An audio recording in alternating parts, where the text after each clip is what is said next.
So I finished this book yesterday, At Certain Points We Touch, by Lauren John Joseph, and all I can really say about it is I'm glad to be done with it, because I didn't particularly enjoy this one. There were parts that I found really interesting and really great, and it is objectively a really well written book and a unique story, but the main character's object of their obsession or their love or whatever you want to call it, their sort of part-time lover, part-time friend, part-time asshole is really, really annoying. And any part in this book where he was involved, I didn't enjoy reading and wanted to get through as soon as or as quick as possible, just because he's so annoying and he grinded my gears. He ground my gears? He vexed me so much that I just honestly didn't want to read more of any of the parts where he was in, but I did. I went through it. I got through the whole book.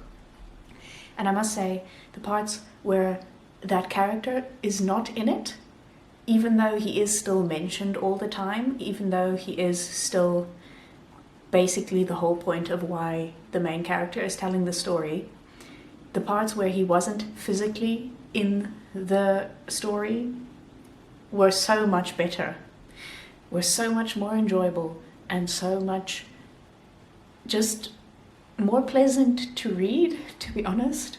But anyway, I am done with this book, and in fact, I am so done with this book and sure that I'm never going to want to read it again, that I'm giving it away. This book and the book that I read at the end of last year, The Dreamers by Karen Thompson Walker, I'm going to give both of them away. There is one of those little free library boxes on the side of the road in the vicinity of where my sister lives. Well, not really. It's in the middle of town, basically, but it's not too far away from here. And next time I go into town, I'm going to take this book and The Dreamers with me and put them in that little box, because I'm not going to be reading either of them ever again in my life, I think. And I certainly don't feel the need to keep them, because both of them were not what I was expecting the story to be. And I didn't enjoy either of them as much as I thought I would, so they can go. But Intermezzo is going well so far. I haven't gotten that far into it, really. I've only listened to a couple of chapters, but I have some time today while I have some work to do and things around the house that I thought I would spend some time listening to that. You must miss him, Peter says. Yeah, I do. No idea what to say. Feeling cowed. And by what? Honest answer to a simple question. I do that a lot. Like, I'll remember to ask a question, but then I won't listen when the person answers. Or I'll just go the whole conversation without asking anything. That's alright. Ivan, anyway, observes and reaches his own mysterious conclusions as usual. The first time he met Sylvia, he was, 9 or 10 years old? The selectively mute days. He can talk, Peter told her beforehand, he just doesn't. Bordering on actually bad-tempered. Why is the only choice ever, and both times under the influence of substances, invited her to the flat where he lives alone without roommates and can theoretically entertain her whenever he wants?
free library box in town, and as you can tell from the footage that I got, I find filming in public quite awkward and I don't really enjoy doing it. So that's why you got such terrible clips. But I also just had a little peruse through the books that were in the book shelf, I almost said, in the little library thing. And I didn't think I was going to find anything because honestly most of them are in German and are books that I've either never heard of, don't seem like they might be interesting to me, and also my German is not good enough to probably be able to understand a lot of what they're writing. And I know that by reading German it would get better, but at this point in my life I'm trying to do things for the enjoyment of them. I'm trying to find some joy in my life. But I did find 2 books, one of them being in German, so, you know, but it is a book that I have heard of and am interested to read. So we'll start with that one. It is Nachtmusik by Lily Palmer. If you don't know who Lily Palmer is in English, I don't blame you. I don't think many people who are under the age of 75 might know who Lily Palmer is.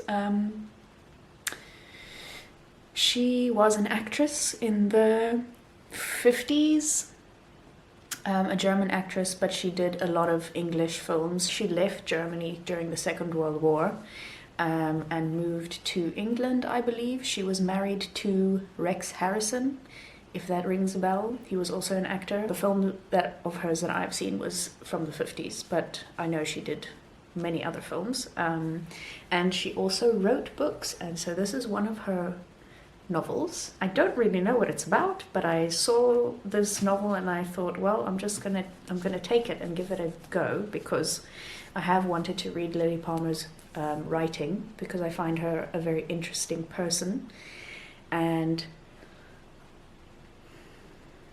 I don't know, I think it's pretty difficult to find her work sort of secondhand outside of Germany, maybe, because most of her stuff I think was written and published in German. So I have this book, which I will get to at some point.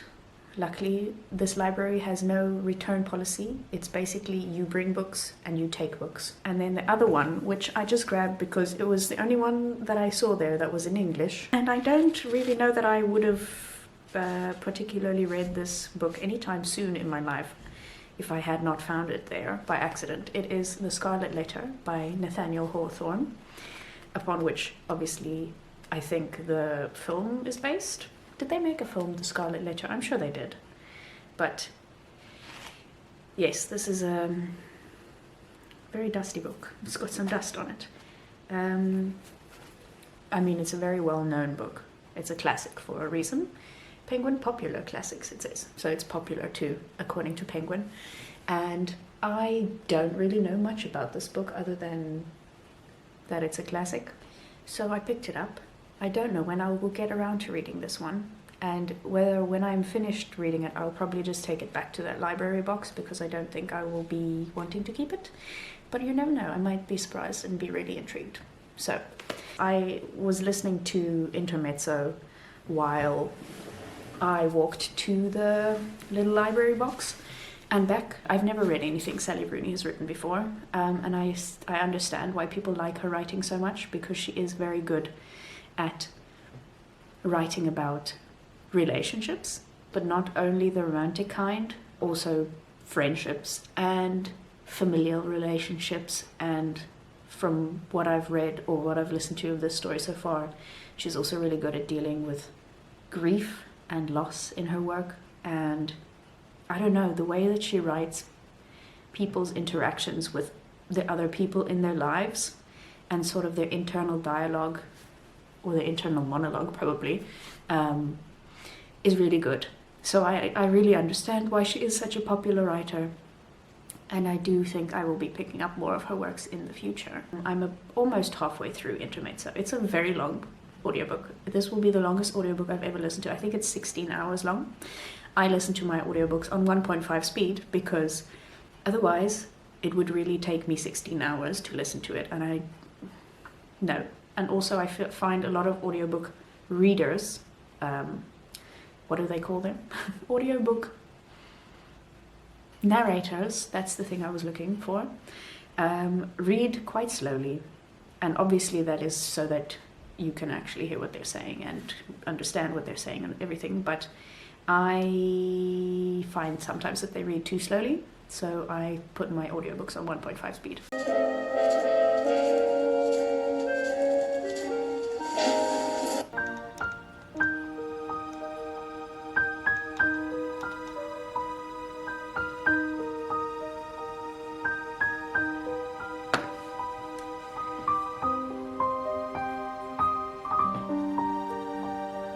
White daylight from the windows falling soft and silent on every surface.